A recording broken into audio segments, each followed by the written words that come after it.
And welcome to the first episode of this podcast of This Is Us Now. Isn't it great? My name is Jeffrey, and I'm the creator of the show that you see on YouTube, Facebook, Snapchat, TikTok, everywhere. And now we're finally going to be on your earbuds as voice only. Hopefully this podcast gets video, but right now it's just voice only. So isn't this an exciting moment? I told all my fans that I was going to do it, and now I did it. With me today, though, I'm not alone. It's Shakiba from the Pizza Challenge. Yeah, that girl that you saw eating pizza with no hands. People that want her number, she's the right owner here. Of the Last Beauty Bar. Hello, people. How are you? So today we're both here because I promised everybody that the first episodes of my podcast would be about my story, about me and my ex. I will save time not saying names because I heard that, people could sue you, blah, blah, blah, blah, blah. And knowing her, she's going to try to get money out of this if she finds out that I even said her name. So I'm not even going to go there, I'm just going to say just the first letter, you know what I mean? Just to make sense, right, Shakiba? Mm-hmm.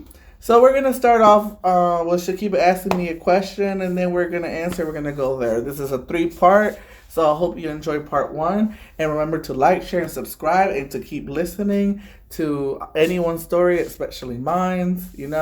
Learn from it. Take something out of this podcast. Enjoy while you're listening, and let's move forward.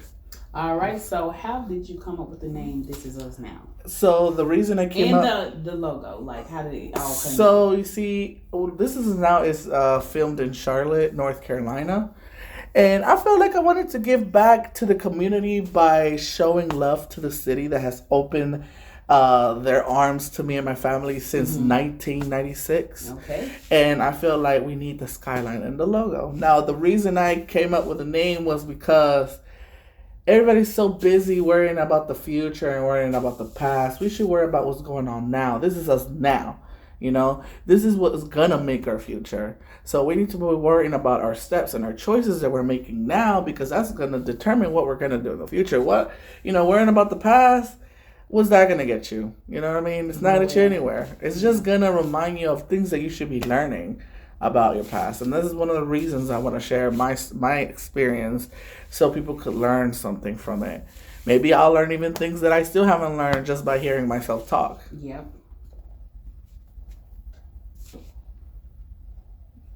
So, that's the reason I created the logo. All right. And the name. Okay. So, to start off, people ask me all the time why I created This Is Now. So, as a matter of fact, This Is Us Now it was created in October of 2018 with my roommates. But you see, the idea was brought way before I even met those current roommates that people already know them on the show. And I always had that feeling in my head that I always wanted to be a YouTuber, but I just didn't know how to do it. Mm-hmm. But you see, something dramatic happened in my life in 2018 that really changed a lot, and I needed an escape. And I thank YouTube and Facebook and any other sponsorships that I got out there that because of them, I have survived something that I thought I really couldn't, but I did. I like some people know I was engaged before to this girl, C. I'm gonna call her C. Mm-hmm. I thought she was the love of my life. We started dating out of high school.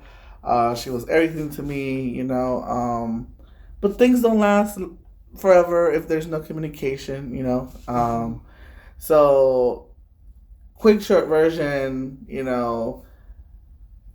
she cheated on me with my ex-roommate, and she got pregnant. It's a part of my life that I haven't spoken about the situation. And you're ready to tell your story now. Why? Because, I mean, even though some people are like, it's 2 years, like, why you want to bring this up? I feel like I haven't had my closure. I haven't had my side heard. Mm-hmm. And a lot of people say, well, you're not going to get your closure because she doesn't care anymore. It's not that. It's that I want to feel that I can put everything out there and still walk out strong. Okay. I feel like I'm already strong being in this podcast talking about it. Right. Something that that's a huge step. I would never want to do if it was just the normal me. Right. But, so you're going as a person, too, because it's getting you to go into a whole other section of your life. And I need to let this go. Yep. I need to let everything go, and the way to do that is by letting my story be heard. So, like I said, I was engaged with this girl for a long time, for 5 years. We were living in my family's house. You see, my family kind of knew that she wasn't for me. So they didn't get along. My grandmother got along with her a little bit. But, there was a time where my ex-fiance approached me and she was like, hey, let's move into an apartment at North Lake, here in Charlotte. And I was like, oh my God, those apartments are expensive. Like, we would have to work hard. And knowing that we have a cleaning service, too. We owned a cleaning service. She would clean the houses, and I would manage the office work and the customers and all the billing and all the bills and everything of the business. So,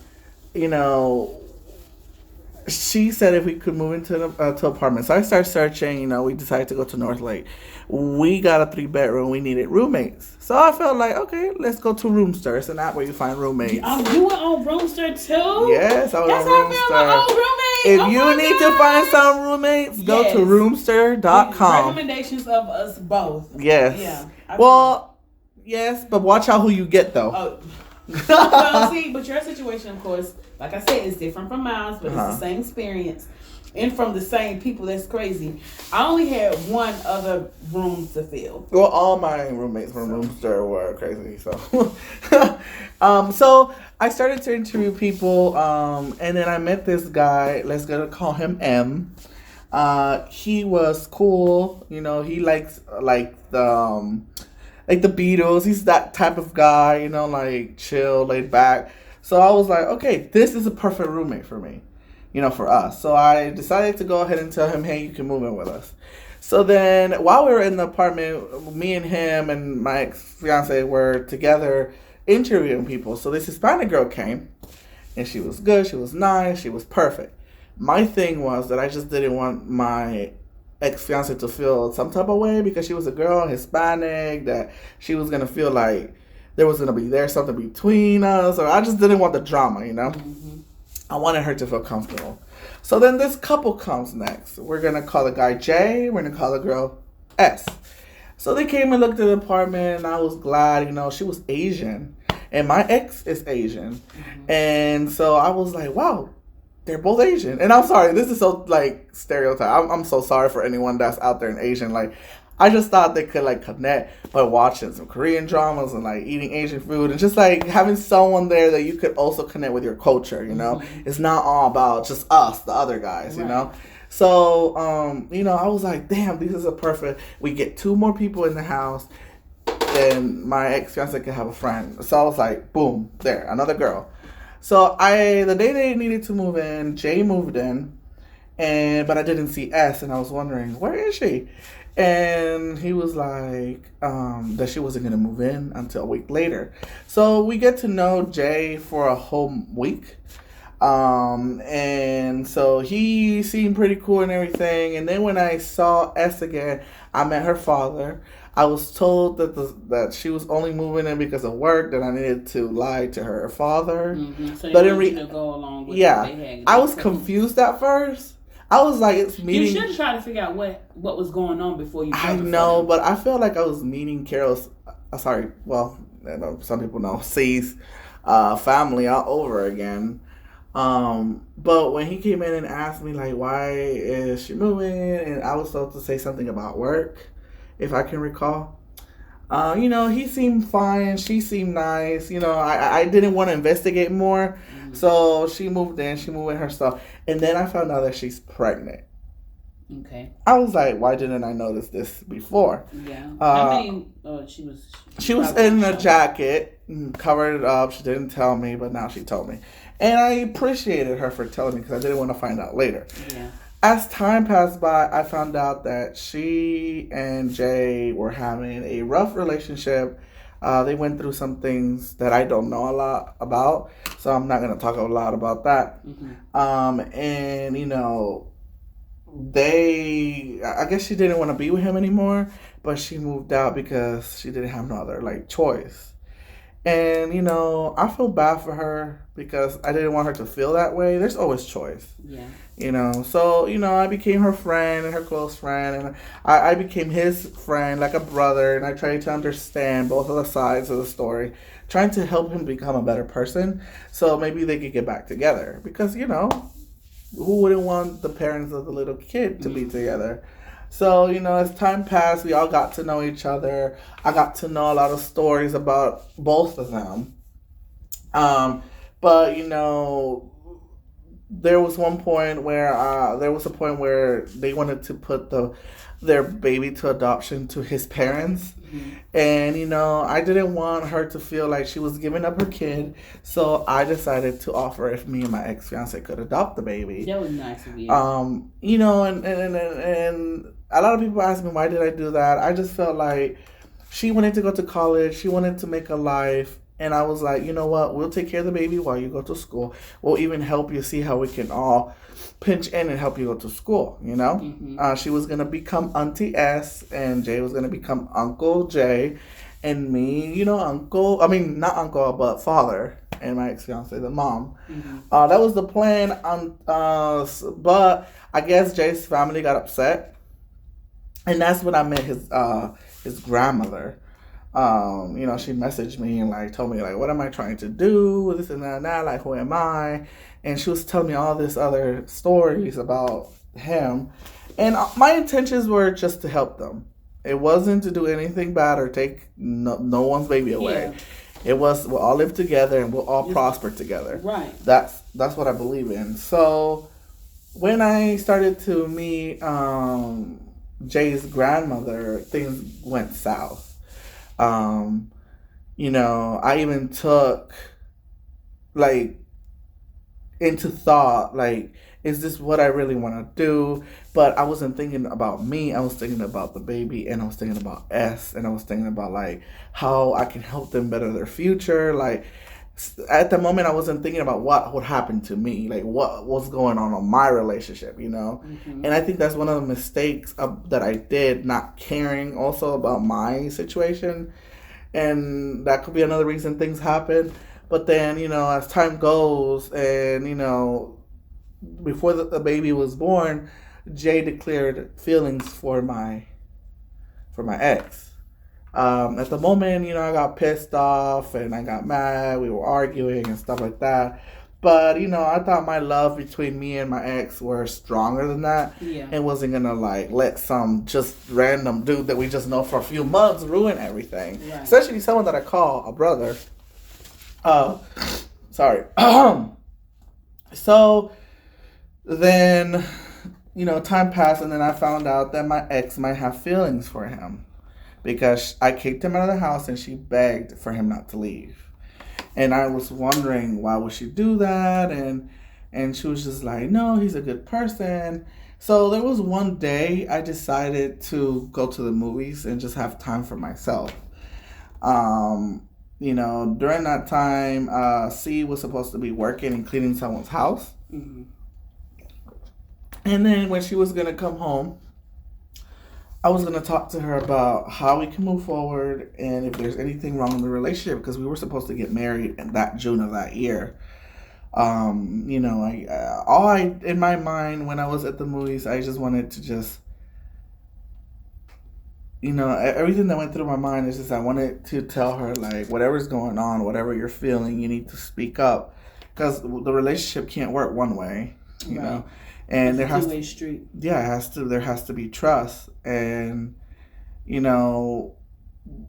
I get a call from S when the movie's about to start. And she's like, your fiance is getting all her things and she's leaving. I rushed from the movies to my apartment. And in the parking lot, I come between Jay's father's car and Jay in the back of the seat with C's mother in the car seat.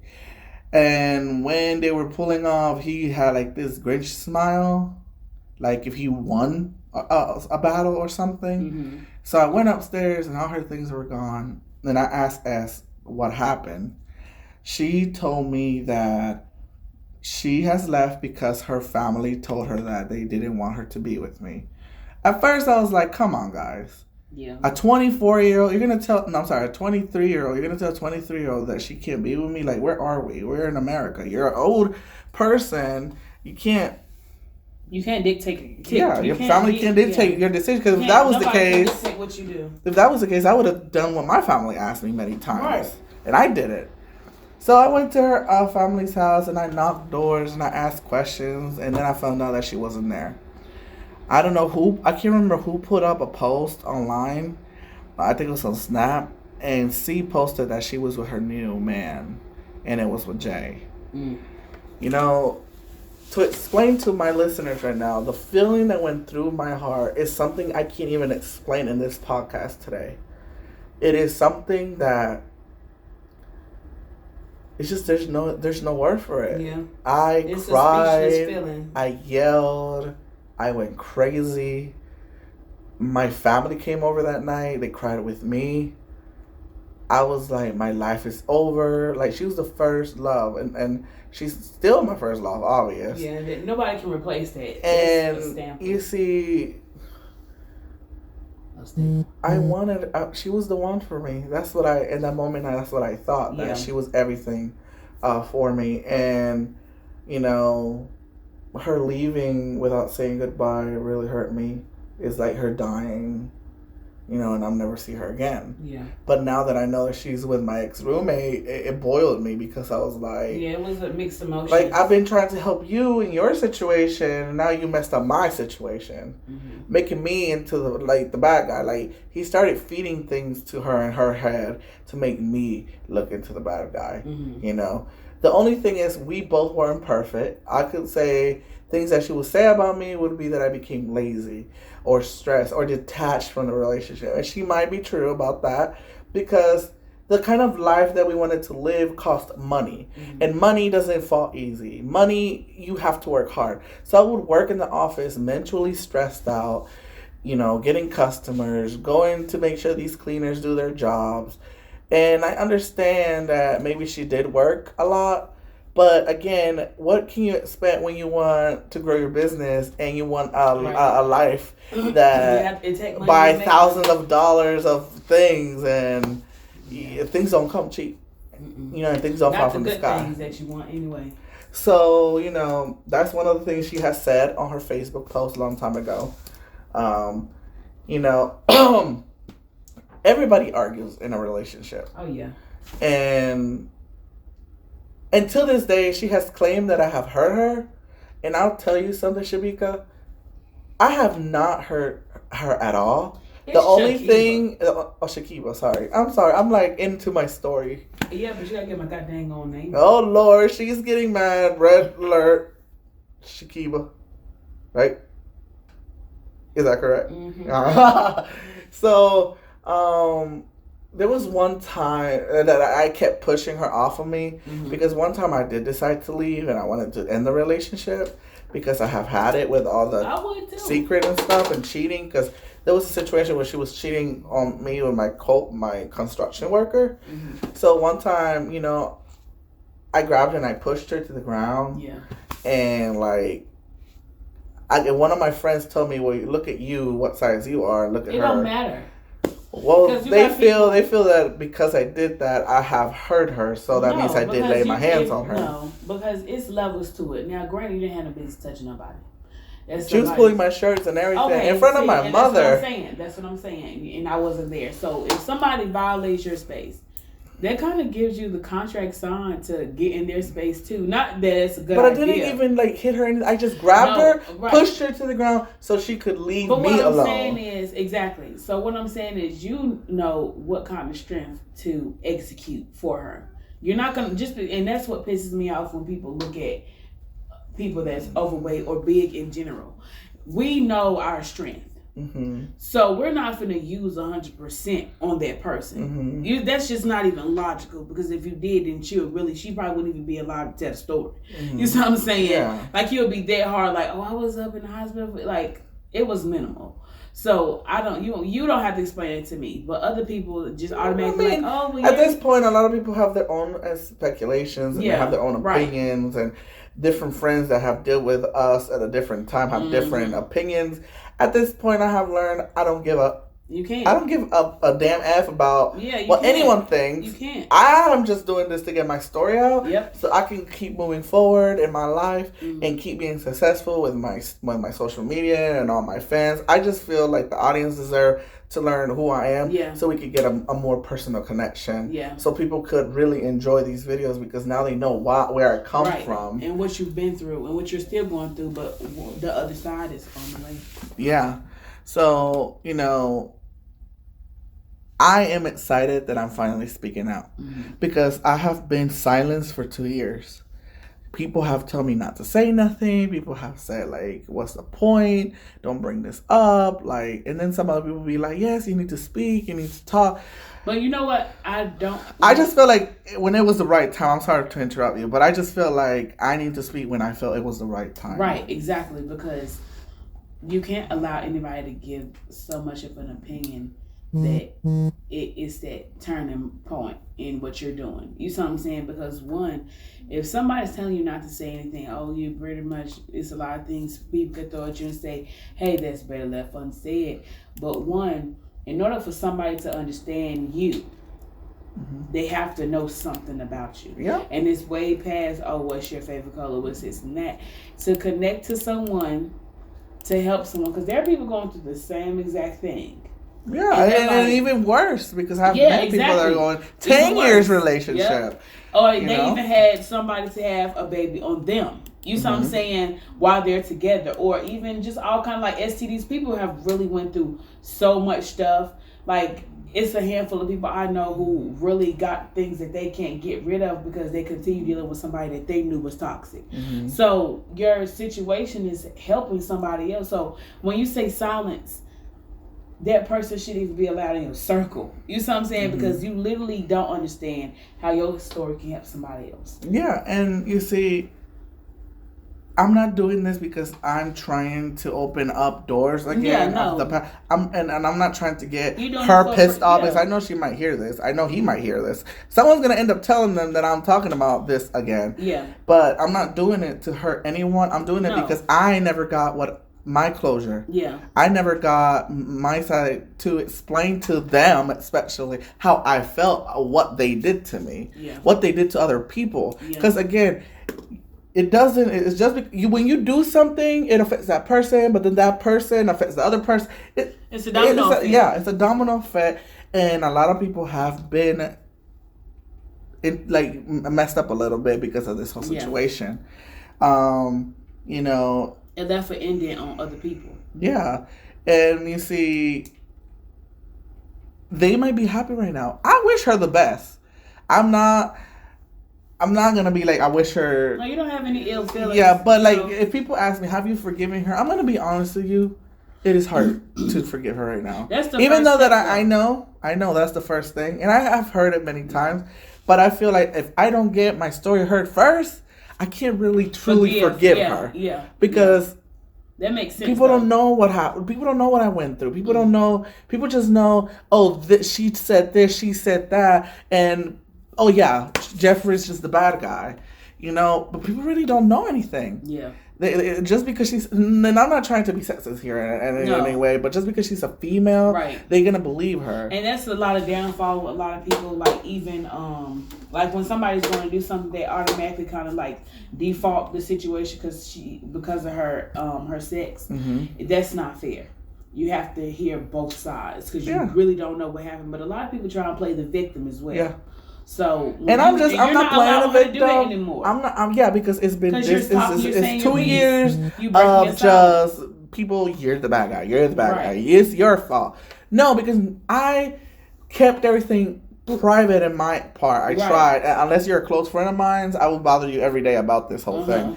But I'm done. Yeah. You know, she's over there living her life while I'm over here stuck still thinking about things that have happened to me due to them. Yeah. And it's not fair. Yeah. I want to clear my mind, let this go spiritually, and be over with it. This you know, chapter closed. So I feel like right now we're in quarantine. We could talk about it, let it out, and by the time they open everything up, it's time to go forward and go traveling and do all these other episodes that I want to do for the show and forget my past. Right. Not to the point where I will forget the lessons. Oh no! Because I used to have a roommate that always would sit down with me and tell me, "Your past, don't look at it always bad.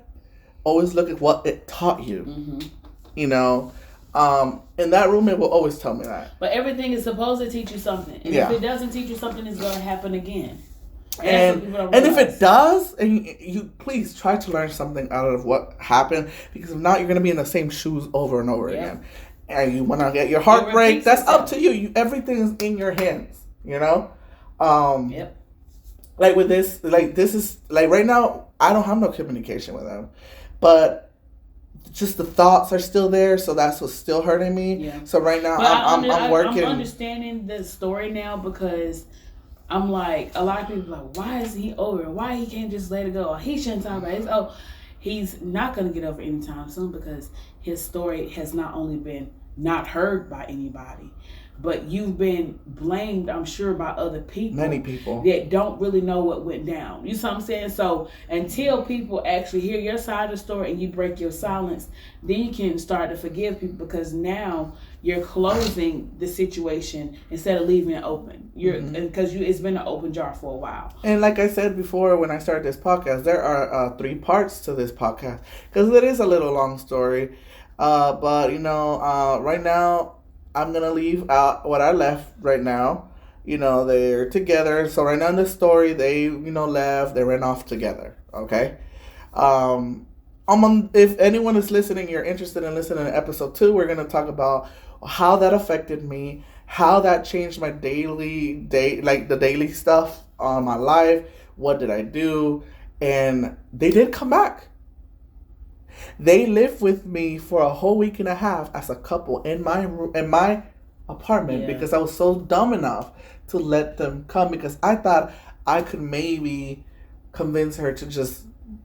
Why do you need a relationship? If you're leaving a relationship, don't jump into another one. Yeah.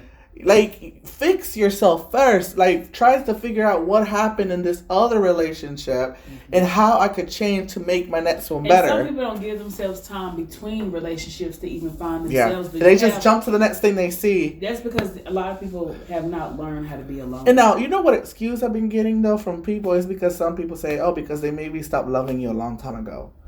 It does not matter. Learn how to live by yourself. Learn how to pay your bills by yourself. Because when you're in a relationship like this, like mine, our accounts were tied. Our bills, our credit cards, our debit cards, our car loans, everything was. We were really married. If engagement was marriage, me and my ex were really married. Mm-hmm. You know, not legally though. But if it was that way, we were really married because we had everything: a house, an apartment, all the bills together, cars, dogs. We even had dogs that I still take care of them right now. Yeah. I have 3 dogs that she left behind that I still take care of them because they're everything to me. Yeah, and dogs, I love puppies. Anybody that knows me know I'm a dog lover because I was a dog mom. Rest in peace, Reese Puffs.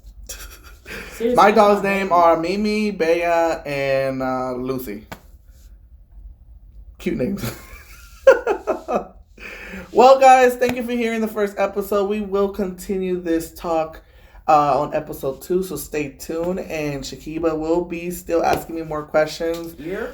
Guys, please take everything we say in this podcast. I'm only sharing my story because I want people to learn and grow. And if you have things to share, please email us. You know my email. If you have us on Facebook, Instagram, Snapchat, message me questions that you want to ask so Shakiba can pull them up and also ask me. You know, and we will get into more details of my story and how that has affected me during that time and how it is affecting me today. So again, this is Jeffrey Martinez and Shakiba Cole. And we say goodbye. Adios. Till next time.